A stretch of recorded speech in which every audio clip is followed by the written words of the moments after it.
Here we are then, folks. Here is the Marvel Legends Beast figure on the retro card back. The recent release, pre-ordered this only a couple of months ago, and it arrived on my doorstep just today. Very exciting times. I have to confess, this figure has put me in a state of utter mystification with Hasbro and the Marvel Legends team right now, on several levels, in fact. In the first instance, I just don't understand why they would announce at Hasbro PulseCon that they're putting the VHS animated X-Men line on pause and then bring out figures like this, which would have been ideal candidates for the VHS line. It was the same with the Apocalypse, the retro cardback Apocalypse.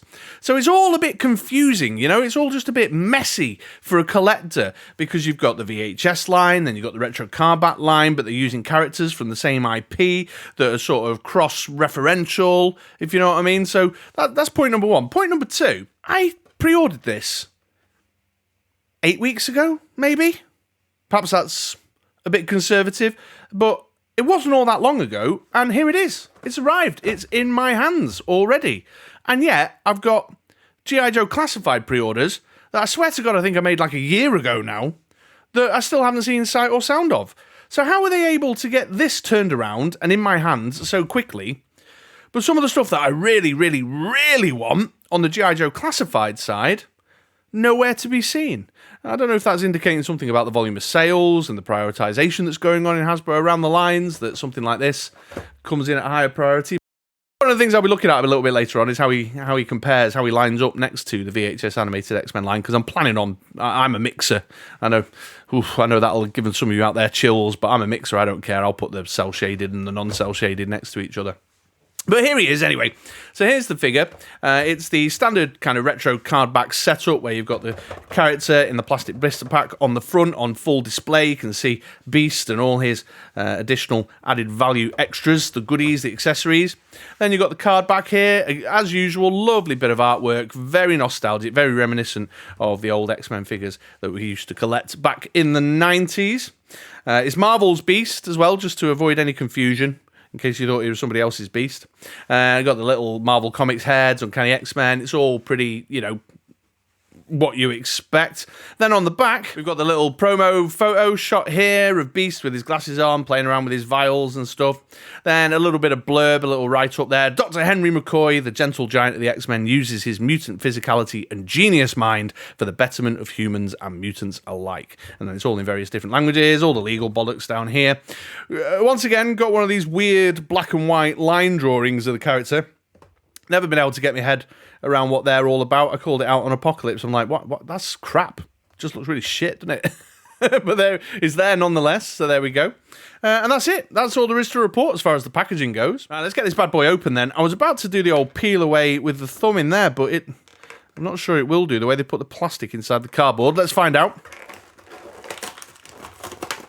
Oh, no, lovely. Look at that. Nice and easy. And then we can just slide Beast out like so. Ooh. Paperwork. So we've got a swappable head. There's little glasses, but they're taped in. My nemesis. Oh, there we go. It slid out the side quite easily. And then we've got the lovely... whoop! Oh, my days. That just hit me in the eye. Oh, my day. I've just knocked it off. Where'd that go? Oh, is it rolled under the cabinet? Oh, no, I got it. There we go. It's fine. So we've got the little, what are these called? Vials? Canisters? Beakers? I think is beaker, beaker's the right word, isn't it? There we go. Then we've got some changeable hands. 1, 2, a right and a left there. And then, of course, the figure himself. Oh, I hate that noise. In his white lab coat. And there we go then. There is Beast. Out the packaging, ready to be played around with. So I'm going to go away for a couple of days now. Take some photos, get him on the shelf with some of my other Marvel Legends figures, do some little displays, and just generally have my man-child playtime. And I'll be back in a couple of days' time to start the review section of this video. So stick around, and I'll be back in just 3, 2, 1. And here he is. Here's the big blue furball himself out the package. I nearly said fuzzball, but that's what Wolverine in the comics calls Nightcrawler, not Beast. I'm pretty sure they call him the big furball, but now I'm not sure. Anyway, here he is, out the packet. It's been a couple of days now since I recorded the unboxing section of this video. I've had him in hand, I've been playing around, I've taken some photos, I've been posing him up and putting him in displays with my other Marvel Legends figures, and I've got thoughts, people. I've got thoughts, and I'm here now to share them. So it's the review section of the video now, and if you're new around these parts, just a very quick rundown. A review section of a ModXtra games and collectibles review follows a very simple structure I call the 3 A's. The first A is the aesthetic. I'm going to have a bit of a chat about how the figure looks. How easy is he on the eye? Is he attractive? Does he look the way we'd want him to look? Then on to the second A, which is articulation. Let's talk about movement and posability. And then finally, the third A is accessories and added value. Is there any extra bits that have been thrown in with the Beast figure that are going to add value and make us feel more excited about the figure? So there you go. That's the simple rundown. So without further ado, let's get into it and let's talk about his aesthetic. Hey folks, before we go any further, Beast and I just wanted to take a moment's pause to say a massive thank you to everyone out there watching who has subscribed to the channel recently. It has been quite the journey over this last year or so since I started doing the channel. I only ever thought I'd be punting these out to handfuls of people, and just the subscriber number keeps creeping up and up and up. So I'm just really overwhelmed and grateful and just really loving and enjoying my experience of working on this YouTube channel and sharing my passion for my collectibles with you day in, day out, and I'm making some lovely internet friends and everything. So please keep the comments coming, please keep the likes coming. Those of you who aren't subscribed, I know there's a big proportion of my viewers who aren't subscribed. If you could take the time to subscribe, it really helps me out. It makes me feel great. But yeah, that was it. Just wanted to say thanks. You're all wonderful. Love you. Okay, folks. Well, I brought Beast a little closer to the camera so we can examine some of the finer detail of the aesthetic qualities of this figure. And I've got to be honest, right out the packet, I was very happy with the way he looks. Starting with the head sculpt, it's a wonderful head sculpt. It's a little bit expressionless. This is a thing that I've been observing with Marvel Legends quite a bit lately, is that they've got these fantastic head sculpts, and then they kind of don't do a great deal with it. Now, there is a head swap with this figure, which I'll bring into the kind of review now. I'll not wait for the accessories section, but that obviously is a much more kind of dynamic head sculpt on the head swap there, with the sort of screaming, kind of aggressive, fighty thing going on. But both of them demonstrate just the level of detail going into the chin, the cheekbones, the nice and neat and tidy paint apps on the teeth, on the eyes, and then particularly with this one, with the head swapped, the red kind of inner mouth area. Although the gums and tongue could have afforded to be slightly different colour, but it still works. The fur, the sideburns and the top of the head.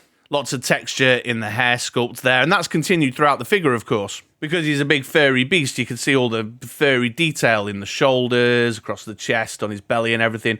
All really lovely, very nicely sculpted, and aesthetically very pleasing, and really selling the story of the character. So while the head sculpt on this one is a little bit expressionless, the head swapped has got a lot more going on to make him a little bit more dynamic. Although I suppose you could sell it as this is... I mean, he's a very serious guy, isn't he, Beast? He goes to both ends of the scale, but you could sell that as scientifically, thoughtfully, seriously considering a thing or something. I don't know, but yeah, it's got, while it's great with the cheekbones and the eyes and the eyebrows and the chin and the mouth and everything, the head sculpting is wonderful. It's just a bit expressionless. I'll probably end up using the other one more often. The colour's good as well. It's a nice blue. It certainly lines up with my mind's eye with regards to how he looks in the comic books, how he looks in the cartoons. There is some darker blue shaded elements, obviously the hair, but also a little bit here in the centre of the chest and across the shoulder. Just here on the top, and it's the same on the other side. That's the only aspect of giving it a bit of a wash or a bit of shading. I think the figure could have afforded to have a bit more going on. It's a shame, really, because with all the attention to detail and time and effort that's gone into sculpting all this wonderful fur, they've then left it looking a little bit action figure-y, a bit plasticky, by not doing a little bit more with the paint job. A little bit of a wash, maybe at the top of the shoulders here on that thick bushy patch, or down here on the shins, would have just given it a little bit more lift, a little bit more pop, and added further texture to it, so kind of like the Apocalypse, really, the retro carded Apocalypse. He's just looking a little bit too plasticky. They've painted the fingernails and toenails white as well, which is a nice touch, just gives it a little splash of something else and kind of frames it, adds a bit of balance with the white teeth and the white eyes. I've heard rounded about that some folks are a little unhappy with how bright white it is. That's not bothering me particularly, but I can see merit in the argument that more of a kind of bony colour would have been more appropriate, but that is what it is. And then the belt across the middle with the red X-Men symbol just gives it a little splash of colour, a little bit of something to break up the blue, really. I mean, obviously, it's just a main big body of blue, but the yellow belt across the middle just gives it a little something else. So the colours are good. The size, shape, height is good as well. I'll do a comparison with some other figures in a bit, but it's a nice size. It's just the fact that they've kind of not gone the full distance with making the fur super furry, you know? So overall, yeah, I think it's a thumbs up on the aesthetic. There's a lot to like about the figure. Great head sculpts, great fur details, good size and shape. That's all in the plus column. I just wish they'd done a little bit more with that fur detail to make it come to life a little bit more. And of course, the expressionless face, as I mentioned earlier, is just a repeated problem with Marvel Legends right now. You've got to do something with these faces, folks. We're trying to tell stories with our figures, you know what I'm saying? And you just keep giving us these bland faces. But at least we've got the head swap with this one to bring it to life. But if you're trying to do like a little science experiment diorama, then that's not the head you want, is it? Although I suppose the expressionless, thoughtful face works there. So maybe I'm speaking out of turn. So that's aesthetic. Now let's move on to talk about articulation. How does Beast move? How does he feel? Let's see what's going on there. Starting with the top half of the figure then, and going straight in on the head, is the standard hinge and ball joint articulation that you get with Marvel Legends figures. It gives you some decent up, gives you some decent down. You've got a little bit of tilt, and of course you can spin it all the way around, which is fine. Although what I will say is that there was a couple of photos I was trying to take with Beast where I wanted the head to go even further back than it already did. But because of the hairline, it stopped at that point there, which is funny really, because that's actually quite decent up, relative speaking, you know, but it wasn't enough for what I was trying to do with him. But there you go. I suppose that's just a unique circumstance. Then moving down into the shoulders, we've got a really good butterfly joint here in the shoulders. Look how far back you can get with that. And they've bothered to sculpt the detail in on the bit that's normally obscured underneath the chest here, so that it maintains it as you bring his butterfly joint articulation back, which is really great. So good back, good forward. That's a tremendous butterfly joint on that. Very pleased. Good articulation in the shoulders as well. They go up into a nice T, and then you can spin them all the way around. Lots of options there. Then you've got swivel here at the bicep and tricep. It's a decent double elbow too, all the way up to there. And a back and forth hinge on the hand and swivel in the socket. Got some good stuff going on in the main torso. So we've got this swivel cut here across just below his chest line, and then there's ab crunch in there too. So you've got lots of articulation opportunities. We're moving him back and forward, swiveling him side by side. That works really nicely and is very much in line with kind of natural human movement, rather than a split here at the waist, which is really, really lovely. Little side note while I'm in this area, this belt is loose, and one of the things I've noticed is it keeps climbing up like that, and I keep having to pull it down and sort of straighten it up across the top of his trunks, which is a bit of a faff, something to bear in mind and keep an eye on before you take a photo.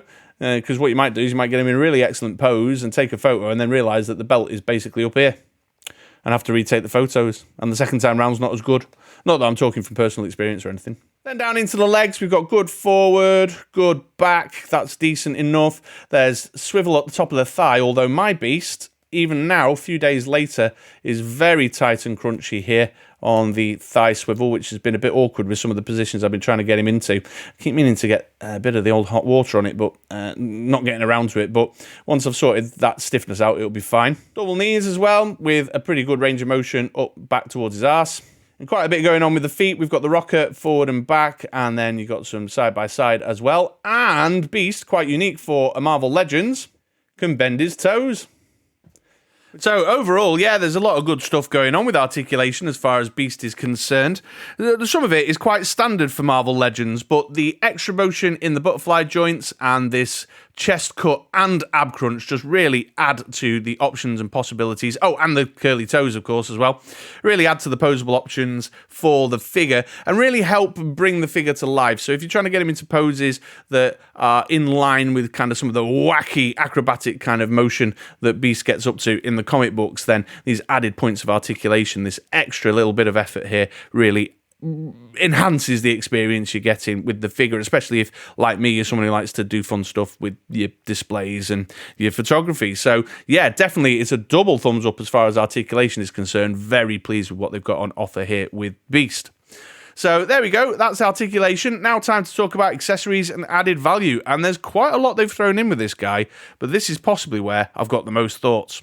So arguably the most notable kind of accessory element that comes with the figure is the soft goods white scientist coat. This is obviously leaning very heavily into that aspect of the character, that he's a scientist and a geneticist as well as being a big hulking beast.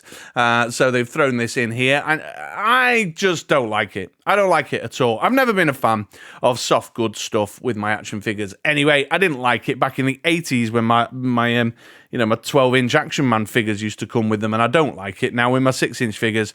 I know that might be controversial for some, because I understand that round and about in the community, the soft goods stuff is very popular, but I'm really not into it at all. But it's there, and it is absolutely a tremendous effort by Hasbro to throw in a lovely bit of added value with this particular Marvel Legends figure, but it's just not for me. It's just not for me. Then leaning even further into this sort of studious scientist aesthetic on the figure, we've got the little eyeglasses, the little readers that Hank McCoy wears. And these things are a total faff, an absolute waste of time. I cannot, for the life of me, figure out how to get these glasses to stay on his face or work in any way, shape or form. I've fidgeted, I've fiddled, I've tinkered and amended and shifted and tried, but I cannot get these glasses to stay on his head to fit in any kind of reasonable way. They've been doing my head in. I've seen photos of him wearing them. I've seen a couple of other YouTube videos knocking around where he's got the glasses on, and I just cannot get it to work. There is something I'm missing here. I don't know what it is, but I do not like them at all. They're a waste of time. Staying with the scientist theme, we've then got a couple of little scientific beakers.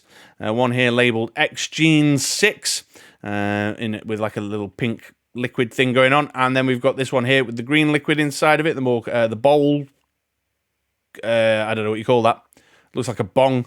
But yeah, you got those leaning right into that aspect of his personality. There's definitely a kind of theme to this retro cardback beast that they've gone for. Then a couple of swappable hands here. We've got this kind of grippy hand here for the right arm, which is to engage with these beakers, these scientific beakers. And then we've got the flat palm hand here as well, which is a nice acknowledgement for some of those kind of poses that you want to try and get him into, where he's, on all fours, doing that kind of more animalistic kind of movement that Beast does. So they're nice. And they're just a standard hand swap, just into the little peg hole there. And they've both got the hinge on them as well. Quite handily. Hasbro have been kind enough to mark up the right and the left arm for us. I've not noticed that before on any other figure, but I clocked that one there. We've got a little R there and a little L over there, just in case you're in any doubt. Speaking of fidgety faff type stuff, you can see here that the little beakers can fit into the two grippy style hands that come with Beast. But to my eye, they look a bit awkward and they don't sort of sit right in the hand in the way you'd imagine a scientist to actually hold their beakers of liquid. So while it's a nice touch and they've bothered to include these grippy hands, although I don't think that is a grippy hand, I think that's more of a I'm about to fight you claw. But while they fit into them, I don't know, they just look a bit faffy. So the beakers as an accessory have fallen a bit short for me, which is not looking good for the accessories side of the review, is it? And while they might make a nice little piece to pop on a table in a display, or in a little diorama or in a photograph you're taking, I'm not sure him having them in his hands is working, especially when I can't get the glasses to stay on his head, and the soft goods coat annoys me. So yeah, interesting. So I'm honestly a bit sad to report that the accessory selection with the Beast figure is a thumbs down overall for me. I've not enjoyed playing around with these accessories at all, which is really interesting and kind of generates some mixed feelings within me, because as far as added value goes, I kind of like what they were doing there, where they were going. You know, they were leaning into a kind of aspect of the character that is well known and understood about his personality and who the character is. It's given us a whole new kind of range of options with how we use our Beast figure outside the usual, you know, squaring up against Brotherhood of Evil Mutant villain or something. But it just, yeah, the implementation's just ever so slightly off. It's just not quite polished and finished enough, like the glasses situation. If anyone out there can get the glasses on his head, I'd love to drop into the comments down below and just give me some pointers, because these things, you know, you need some channels up there, like, who did I have recently with glasses that had channels in the side of their head? Oh, Baroness in G.I. Joe Classified, that's the one I'm thinking of. And the soft goods decision, I don't know, because I've also been critical of moulded coats before now and how they get in the way of articulation, so I suppose they're damned if they do, damned if they don't with me on that front. But yeah, the accessories have just not quite been doing it. The only thing I've really found myself making use of is the hand swaps. So yeah, bit of a thumbs down on accessories from my point of view, but I love the fact they've tried to add some actual value for a change. And when there's been so many figures, especially with the increase in prices, when there've been so many figures without any accessories, that's a nice touch. So it's just a bit of a shame, I suppose. I'm disappointed in the implementation. Okay, comparison time now then, folks, and here is Beast next to the VHS animated series Wolverine. I thought some folks would like to see Beast next to some of the animated series figures to see how they measure up. I'm a mixer. I said it earlier on in the video, so it doesn't bother me about the cell shading and the non-cell shading, but if you were looking for a comic accurate display, then obviously this Wolverine and this Beast together would work. I think you could look past the cell shading, or equally, if you're going for an animated series shelf, you could use the Beast, and the absence of cell shading doesn't stand out too much. So yeah, that kind of works, but you can see the size and build difference in the body shapes and such like there. Here's Beast with his fellow Avenger, Captain America. You can see, actually, the height difference isn't all that much between the two, which surprised me. However, you know, still, even both of them still taller than Wolverine a piece. So I suppose that all kind of adds up, making them look like they did in the comic books. And here's Beast with another retro card back figure that I own, the Rogue here. Again, the height difference is not quite as significant as I thought it might be, but that's okay, that kind of works. But you can see how they fit together. And here's Beast next to the retro cardback Apocalypse that came out just not too long ago. And you can really see the size difference between these two there. That's significant, isn't it? But there he is. Actually, I feel like maybe I want to rescind a comment earlier, because now that I've got Apocalypse out and popped him next to Beast, my criticisms about Beast looking a bit plasticky and action figure-y definitely do not reach the depths of plasticky action figure-y look in the aesthetic that Apocalypse does. So, yeah, maybe I've been a little bit too critical, a little bit too harsh on the Beast side. You make your own mind up with the two of them next to each other, I suppose. And here we go, here's Beast on the turntable. This is the pose that I've had him in on the shelf. I'm going for a kind of, you know, that animal style movement, leaping into action type thing with my Beast there. This is what I most associate with him in my head canon, and with regards to my memories of reading him in the comic books and in the cartoon. I've gone for the fighty head swap and the clenched fist, so that's all good. And as you can see, you can do an awful lot with those extra elements of articulation in the chest cut and the ab crunch and with the bent toes. So I've been really enjoying exploring that kind of new space. Oh, and the extra butterfly joint movement as well on the shoulders. So overall, very pleased, very happy to have a Beast. I've not picked one up yet. This is the first Beast I own. Oh, the belt! I've just noticed the belt. I mentioned that earlier, didn't I? Every bloody time with this belt. Right, I've corrected it now. That was going to bug me. What was I in the middle of saying before I so rudely interrupted myself? I don't know. Oh, I don't own a Beast. This is the first Beast I own. I think I would be given pause for thought if I owned the previous iteration of this sculpt of Beast. I wouldn't say, you know, I'd argue that the scientific accessories are not enough to encourage a secondary purchase if you've already got one. And actually, I've seen some photos knocking around on some websites that might make me think that the older fur wash looks a little bit better than this one. However, I wanted the more vivid blue to try and integrate him into my animated X-Men shelf and try and sneak him in there, you know, even without the cell shading. But yeah, I'm happy. But hopefully, if you're thinking about picking up a Beast, then my thoughts and comments today will have given you a little bit of help in terms of making your mind up. So there we go. I'm going to wrap it up there. If you've enjoyed the video today, then please do give us a like and subscribe. Otherwise, I'll catch you for another action figure review, or trading cards, or comic books, or whatever, sometime soon here on ModXtra Games and Collectibles. Thanks for watching, and I hope you have a great day. See you later, folks.